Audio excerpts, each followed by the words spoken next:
back, and we have our guest. I think I have a stand. I can bring it out to you. Okay. We have our guest, Mr. Travon Tillis. Yes. And he is from an organization called Manhood Camp. It's a nonprofit organization, and they offer 10-week life skill programs focusing on empowering at-risk young men towards safe and productive behavior. Their program is aimed to impart 4 main principles. First one is self-awareness. Second one is self-empowerment. The third one is personal responsibility. And the fourth one is social responsibility. And the program is broken into 10 separate classes. And these classes are conducted over a 10-week period, and each class is structured to allow both clear and concise instruction as well as maximize student participation. And we are very happy to have you. He also has his co-founder of the organization, yes, Mr. Mark Winkler. Yes. He's on his way. You know, he's in LA traffic, and you guys all know how bad that is. Oh, yes. I know. I was flying from LA. From Hollywood. Well, it's horrible, right? So we understand. Well, when he comes in, we'll bring him in. But in the meantime, we'll talk to one of the founders, Mr. Travon. So at the break, we were talking on what inspired the launching of Manhood Camp. So can you tell us what was the inspiration behind that? Well, the inspiration is when I was younger, I lost my father at a young age, 9th grade. And I felt that in order for me to navigate through life, I had to, pick and choose, guys that I can, get guidance from. Mm-hmm. One was my football coach from Crenshaw High. My other one was a teacher, Mr. Johns, from Crenshaw High, my print class, and my grandfather. Mm. And those are the guys that kind of helped me through and navigate through high school because, I did. And my mom actually put me in football in regards to, due to the fact that I did lost my father. Okay. And it helped me out. I took all my frustration out on the field and things like that. And a lot of people thought because my father was gone that I would be the one to kind of mess up, but in reality, it motivated me. Went to school and got my bachelor's degree in sociology, minor in psychology, and I started my master's program in social work this August. Oh, fantastic! Well, congratulations! Wow. That is absolutely wonderful. And both parents are needed in a family, mm-hmm, right? And even if you have a very strong mom, men definitely need, mothers cannot teach their young boys when they pass adolescence to be men. That is so true. I agree. I have a lot of friends that did have strong mothers, and they did a great job. But it is that one thing that could miss what a father can teach a young man. Yeah. That's why I have my son with me at all times. Mm-hmm. Yeah. My son is with me half the time. I guarantee you that he's glued to my side. Yeah, because it's important. And I think even as a female, I think, because I didn't grow up with my parents, I didn't grow up with my natural father, my birth father, but I did grow up with a stepfather. And we could have just skipped all of that. But I do know that my mother raised me to be a very strong woman, but there's no balance if I didn't have a strong father to be able to bounce off of that, right? Mm-hmm. So I do know that is a part of me that would have been different. Right. There was another part of me that would have been different if I had that input of a strong father. My family, my father left the home when I was 7th grade, I think 13 years old. But my mother, it was important for my mother to make sure my dad was still around. So we still had an example of a strong man that was there. He came by the house whenever he wanted to. My mother was like, I cannot date, we're not together, but I need my kids to be able to see their dad whenever. So he stopped by. We saw my father every day, and then we even moved in with my dad. My 12th grade year, I lived with my father. He got all the kids. My 10th grade year, I went to my dad. So she made sure that during our high school years, we were with our father for half that time. Yeah, that's very, very We got important. a chance to see him go to work every morning. We got a chance to see him, how he interacted and talked to my mom and handling conflict because they were not married. We got a strong example. Right, and that's important, isn't it? Mm-hmm. No, I agree with that. My co-founder, Mark Winkler, his relationship with his daughter, and it's amazing because I always say I didn't want a daughter because I thought it was really hard to raise a daughter, but it could be. It could, right? But I have seen him in the past where he'll go pick up his daughter for a date and like open up the door, nice. bring flowers, candy, pull out the chair. And these are the things he's instilling in her so that if any guy ever approach her, if he's not coming like her father, then he ain't coming at all. Right. Oh, that's hilarious. My dad, my father growing up, my father's like probably 5'1". Okay. So my father would tell us, he was such an example in front of us. We wanted people to be like my dad. Right. He'd say, don't bring nobody home taller than me. So he like 5'1". My sister told him, we see guys and be like, we can't date him. We can't date him. But he was joking, but we felt it was serious because it was such a strong example in front of us. We're in it with these short guys. Hilarious.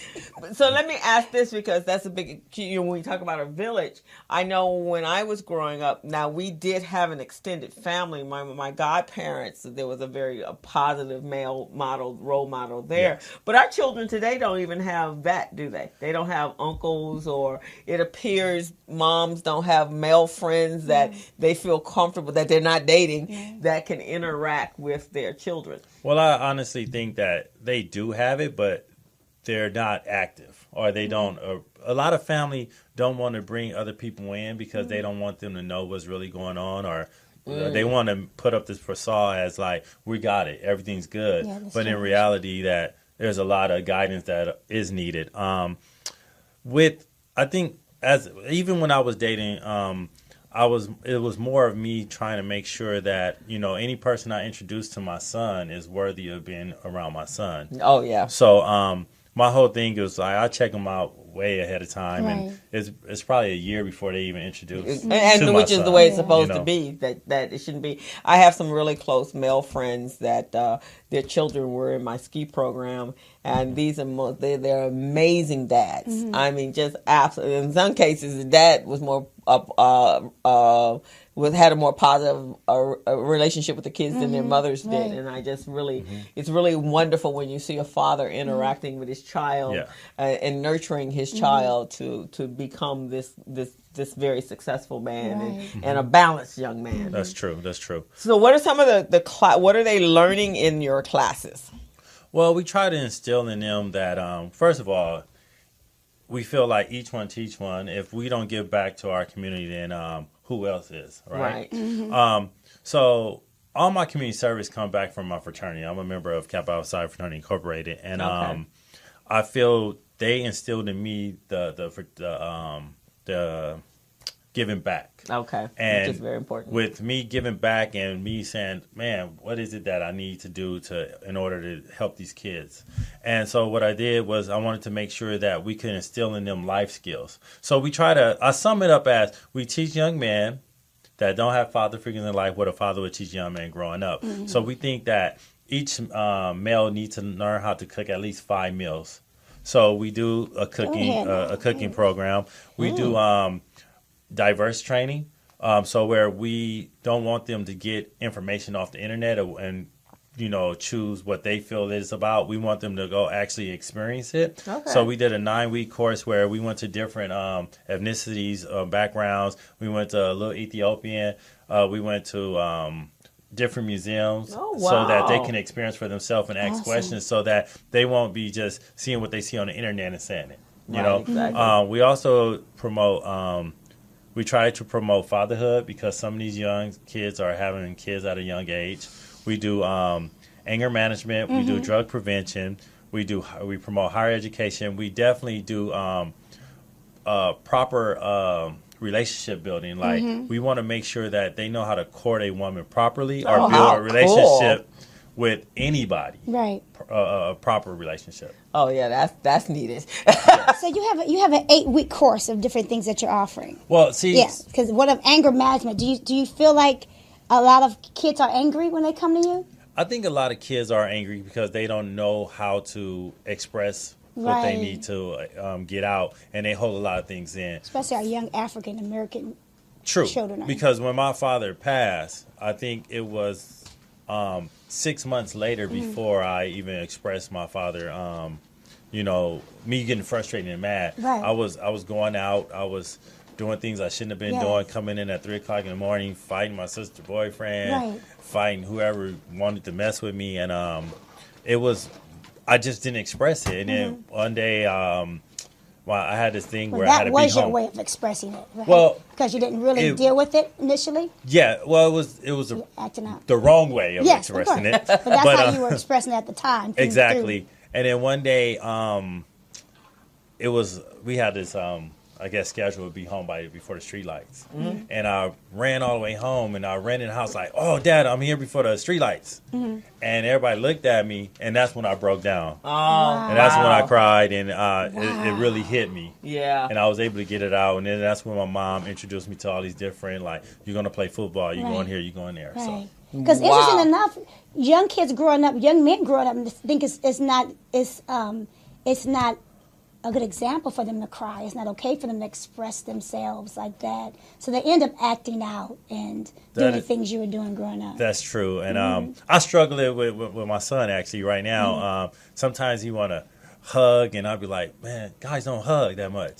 But then I had to sit back and reflect and be like, hold up, this is my son. I want him to be able to feel that. If you want to come give me a hug, you come give me a hug. Right. I don't want to put a time limit on that because sooner or later he's going to stop on his own. Yeah. So now I'll be like, you want a hug, kiss? Come on, get it. Then you allow him to express himself. Exactly. Right. Hold that in. Yeah. And he doesn't see that there's a limitation, because when he does get with a woman when he grows up, he has to feel that it's got to be real, right? Yes. It's got to be genuine, and that if he feels like hugging her, he won't feel awkward, and then she don't feel that it's genuine. And the same way. So I think that's very important, is teaching our children how to be affectionate with one another. Exactly. Yeah. It doesn't, we kind of get caught up in that. But in other cultures, in other countries, they don't seem to have that problem as much as we do. Yeah. I mean, you're right, because like, I done seen man-to-man kiss on the lip, but that's just their culture. Right, exactly. And I was like, all right, well, maybe I can. Well, when he was younger, I was doing that. And I mean, to this day, every once in a while I do it. I used to actually wait till he went to sleep and not hug and kiss him. And he didn't even know I was doing it, but I was just like, oh, I'm getting all my love I can. Right. But now I'm like, there's no limits. Right. Yeah. And it never really should be. And I think that's just some social thing that we implement ourselves. We're running our kids with that. I have a friend, it's a little girl. She probably just started learning how to walk, and he's military. So she falls, and she wants to cry. He goes up to her, you better not cry. You better not cry. So I'm looking at this. She's trying to suck it in. Stand up. She's like, trying to stand up and suck it in. And I'm like, will you let that baby cry? Yeah. And she's standing there. He's military. She's standing there like, I said, he's ruining this little girl. She's going to be a mess for any man. Well, because it cuts off. It teaches you to cut off that part of it and suppress it back in. And she's going to be hard to date. She's going to be hard to deal with. Yeah. She's going to be motionless when these guys. Yeah. I said, oh, God, I feel sorry for these men she going to meet. Yeah. Yeah, they're not going to have a chance. Yeah. And so he needs, she needs the reverse. I know, right? The womanhood camp. We actually, we really want to do that as well. Okay. We have one of our board members, Thea, and she's a licensed clinician, and like we really want, once we get this up and going to the point where we can like, I really want to like quit my job and focus just on this right now. Exactly. I do it on the weekend and when I can, but we want to be able to have that component as well, because we also we was trained to have that CSEC.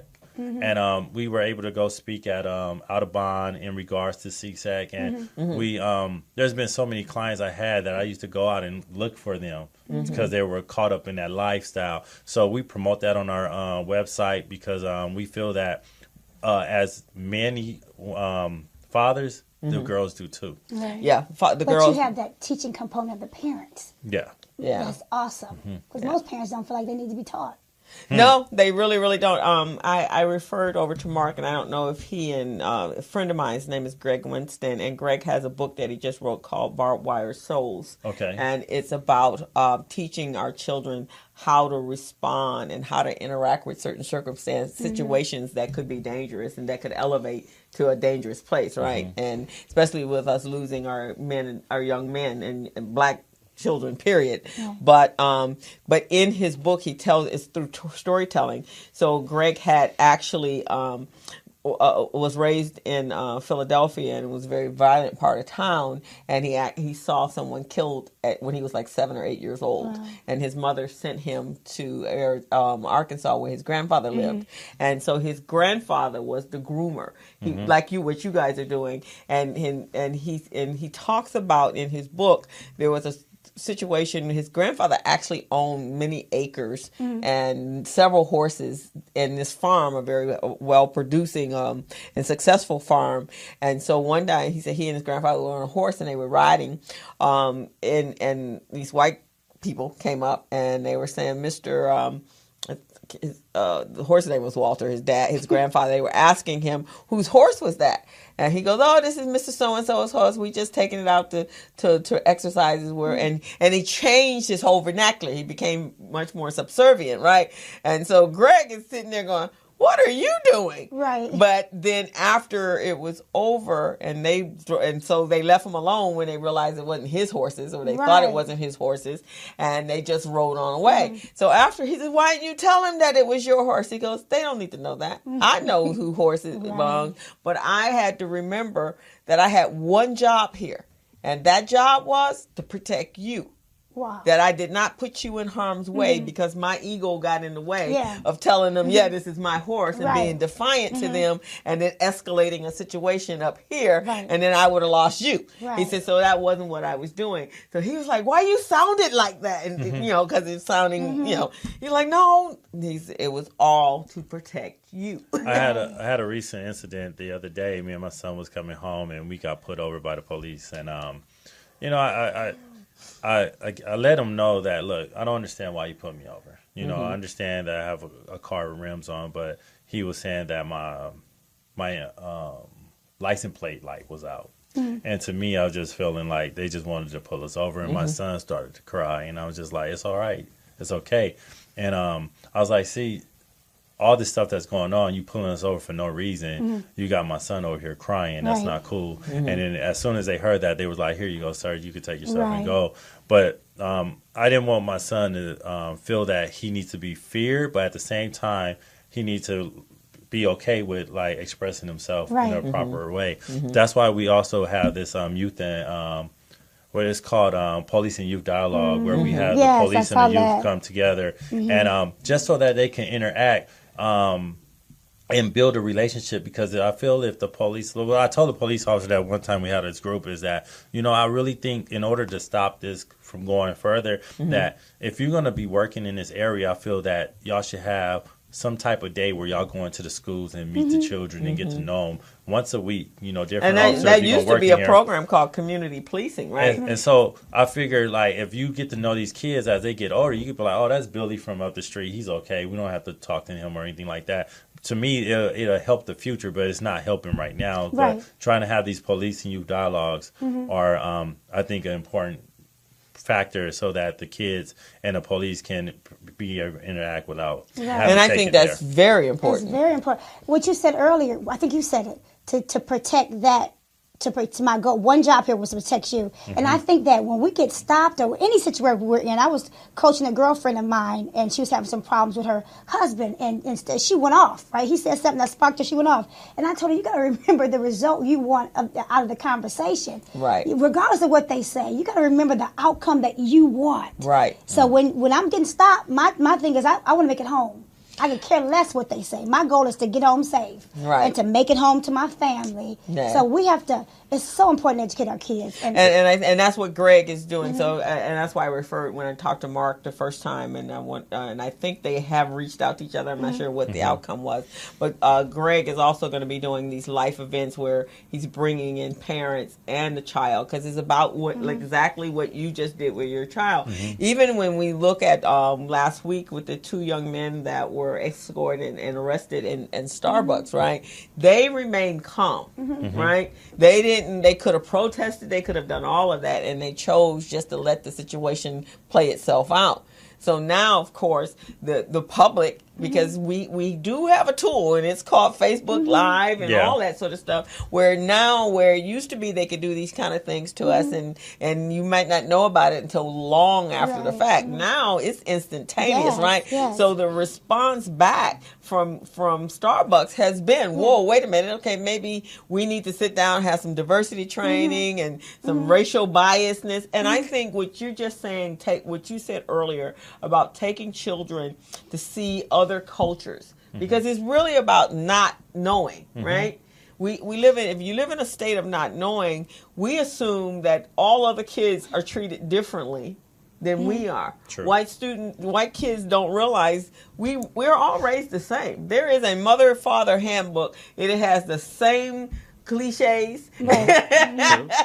Open my refrigerator door, I'm gonna knock your head off. Right. Stand in front of my refrigerator. All of us, we can say things that our parents said to us, and they will be the exact same. Like there was a handbook somewhere out there that was passed down in the maternity ward, right? And so it's the same thing. And children don't see color themselves. True. Because they play with each other. Right. It's not until the adult actually intervenes and they put their racial biases over into it. But we're all the exact same. That is true. And we actually have this other program we have called Fatherhood Circle. And because we're trying to reach out to more fathers to be active in their kids' life, or even if fathers trying to be active and have to go jump through hoops and loops to get there. We do this once a month on the fourth Saturday at the Crenshaw Mall Community Center. Oh, really? And we have one coming up on the 28th. Oh, okay. And last time we had a lawyer, we had a therapist there to answer questions for fathers. And we tell them this is not a mother bashing event. This is actually coming out because we want to we want to reach as many fathers as we can, so they can teach those life lessons that we're trying to teach their Now kids. that's not on your website. It's actually it's just a new tab we put on there. Okay. It's on there, but it just recently happened. Okay. It started last month. Awesome. Yeah. We have to repeat that again before this is over. Okay. But the last program you were talking about, is that the Behind the Hoodie program? Behind the Hoodie. Is that a little different? That was in regards to the Trayvon Martin incident. Okay. Yeah. Okay. And it was a youth speak out, but it's similar to the same thing. Yeah. Now, Awesome. what are the kids, because I know what the parents are saying, and obviously we see the kids in Florida speaking out on the killing that took place in Parkland. What are our children saying what are our children saying about what has taken place with the Trayvon Martins, and how are they feeling? Do they feel fear every time they walk out their door? I think some of the kids are feeling fear when they go out. Because it's a shame. Like the other day, you said just a few minutes ago, you were like saying, "Man, I just want to make it home," and we shouldn't have to feel like, "Man, I want to make it home." That shouldn't even be in our vocabulary when if we get put over or anything like that. So we was talking to the kids not too long ago, about 6 months ago, and we was telling them like, "How would you want to like promote that?" And they came up with this idea of a shirt saying "Youth Life Matters." And that's powerful. We got a design made, and they put names of kids.